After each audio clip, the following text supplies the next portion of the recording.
Ahlan wa marhaban, sahabat Nukil Turos yang berbahagia. Kali ini kita akan membahas tentang fenomena tren S-Line.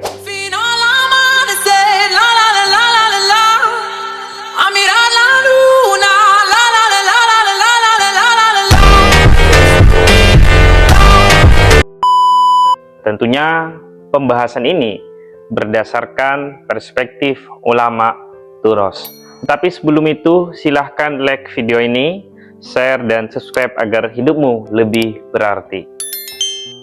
Baru-baru ini, media sosial kita dihebohkan oleh suatu tren S-Line yang bagi masyarakat TikTok pasti tidak asing sekali dalam tontonan mereka.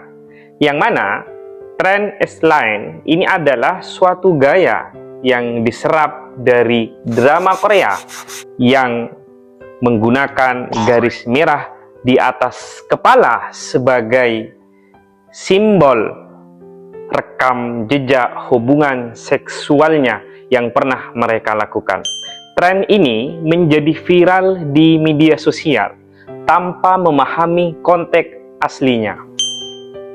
Pada mulanya, tren ini berasal dari drama Korea yang bergenre trailer fantasi yang menggunakan garis merah di atas kepala sebagai elemen metaforis untuk eksplorasi tanpa privasi, penilaian sosial, dan konsekuensi hubungan seksual yang terungkap secara publik. Sedangkan makna garis merah yaitu melambangkan jumlah pasangan seksual seseorang. Ya, semakin banyak garis merahmu, itu menurut tren ini semakin banyak pula korban seksualmu. Ngeri juga ya. Konsep ini merupakan simbol kompleksitas hubungan manusia dan bagaimana rahasia dapat memengaruhi kehidupan mereka. Tren ini diadopsi sebagai konten viral di TikTok dan Twitter, dan banyak sekali warganet TikTok yang salah paham dan menganggapnya sekedar tren estetik tanpa memahami makna mendalamnya. Ya, begitulah manusia zaman sekarang. Ikut-ikutan tapi lupa daratan. Alhasil mereka tenggelam dalam keruh kebodohan yang jauh dari kata benar. Lantas, bagaimana pendapat ulama terhadap tren S-Line tersebut? Adakah argumentasi yang membolehkan kita memamerkan aib diri kita sendiri kepada sesama? Yuk kita bahas dalam sudut pandang ulama Turos. Kanjeng Nabi Muhammad mengajarkan kepada kita bagaimana untuk senantiasa menutup aib kita sendiri dan jangan sekali-kali mengumbarnya sekalipun kita berlumuran dosa. Suatu hadis Nabi yang diriwayatkan oleh Abu Daud dan Imam Nasai, qala inna Rasulullah sallallahu alaihi wasallam ra'a rajulan yautasilu bil birazi fasu'idal minbara fahamidallaha wa asna alaihi summa qala innallaha hayyun sittirun yuhibbul haya'a wa tasattur faida iutasala ahadukum fal yastatir.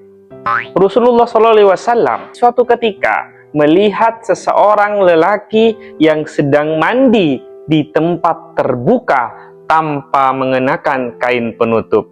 Beliau pun naik ke mimbar dan bersabda, sesungguhnya Allah Hayyun, Allah Maha Pemalu, Sittirun, Maha Menutupi. Allah mencintai sifat malu dan sifat menutupi. Jika ada seseorang di antara kalian mandi, maka hendaklah menutupi dirinya dari pandangan orang lain. Dalam kitab Syarhul Mishkah Lit-Tibi Al-Kashif an Haqa'iqis Sunan yang dikarang Syarifuddin Al-Husain bin Abdillah At-Tibi, qauluhu hayyun sittirun al-makna innallaha tabaraka wa ta'ala tarikun lil maqabihi satirun lil uyubi wal fadaihi yuhibbul haya'a wa tasattura minal abdi li'annahuma khaslatani taqdiyani bihi ila takhalluki bi akhlaqillahi, yang artinya kata hayyun dan sittirun dimaknai bahwa Allah meninggalkan segala kejelekan dan menutupi segala aib dan kekurangan. Yuhibbul haya'a wa tasattura minal abdi li'annahuma khoslatani taqdiyani bihi ila tahalluki bi akhlaqillahi, yang artinya ialah zat yang mencintai hamba yang memiliki sikap malu dan menutupi aibnya, sebab dengan sikap malu dan menutupi aib adalah termasuk akhlak seseorang hamba kepada Tuhannya. Sahabat Nukil Turos yang berbahagia, dari perkataan ini dapat ditegaskan bahwa Tuhan kita sangat mencintai hambanya yang senang menutupi aibnya sendiri, dan Tuhan senang kepada hambanya yang tidak mengumbar-ngumbar aurat dirinya sendiri atau apa saja yang merusak iman kita bersama. Maka jika tren Islam ini mulai marak kita gunakan dalam media sosial kita dan dengan tujuan memamerkan akan jumlah hubungan seksual kita kepada orang lain, maka pasti penilaian orang terhadap kita sangat mengintimidasi. Tentu masih benar jika garis merah yang berada di atas kepala kita sebagai simbol tren Islam yang dimaksudkan sebagai jumlah seksualmu terhadap pasangan halalmu, tetapi apakah pantas jika kita mengumbarkan kuantitas hubungan seksual kita kepada orang lain? Apakah pantas kita menyampaikan sesuatu yang seharusnya kita rawat dalam lingkup kekeluargaan? Namun sebaliknya, jika tren Islam yang berada di kepalamu itu adalah jumlah hubungan gelapmu, adalah jumlah jajanmu di sudut-sudut kota, na'udzubillah, maka itu sungguh di luar batas akal sehat kita bersama.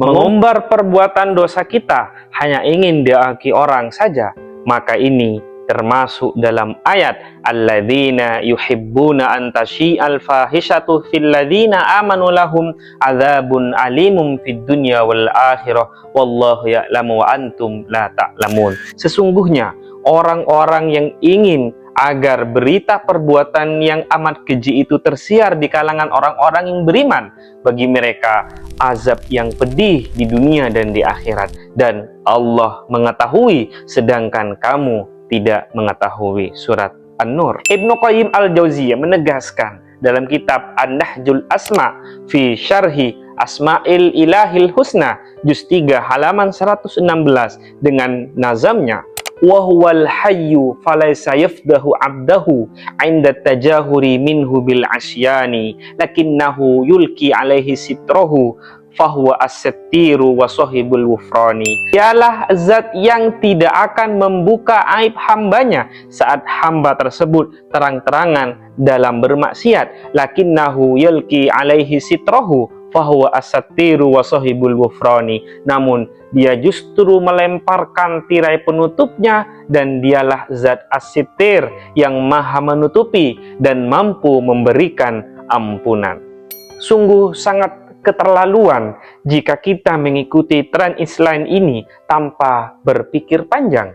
Sungguh betapa sangat mengingkari diri kita atas sifat maha pemalu Tuhan, dan sungguh betapa zalimnya diri kita ketika kita lupa bahwa tren yang kita lakukan adalah suatu kesalahan dalam Islam. Maka sahabat Nukil Turos yang berbahagia, mari kita membenah diri bahwa sebesar apapun dosa kita di hadapan Tuhan, serimbun apapun kemaksiatan kita kepada Tuhan, Nabi mengajarkan kullu ummati mu'afan illal mujahirin, setiap umatku dimaafkan kecuali orang yang terang-terangan dalam bermaksiat.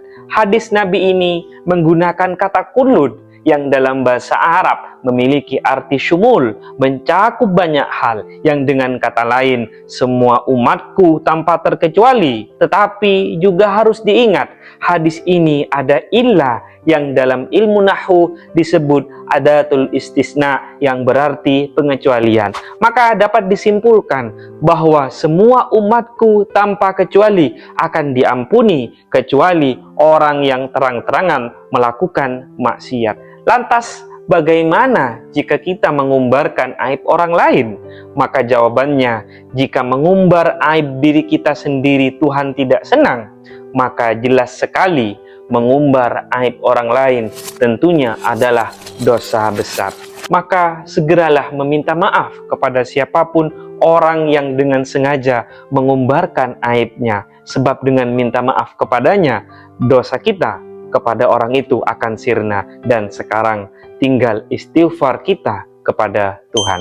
Barangkali itu yang bisa saya sampaikan. Sekali lagi, video ini bukan dibuat untuk menggurui, tetapi untuk mengajak diri kita merefleksi diri. Mari kita share video ini. Jangan lupa untuk subscribe dan nyalakan loncengnya agar tidak ketinggalan video-video selanjutnya. Nukil terus.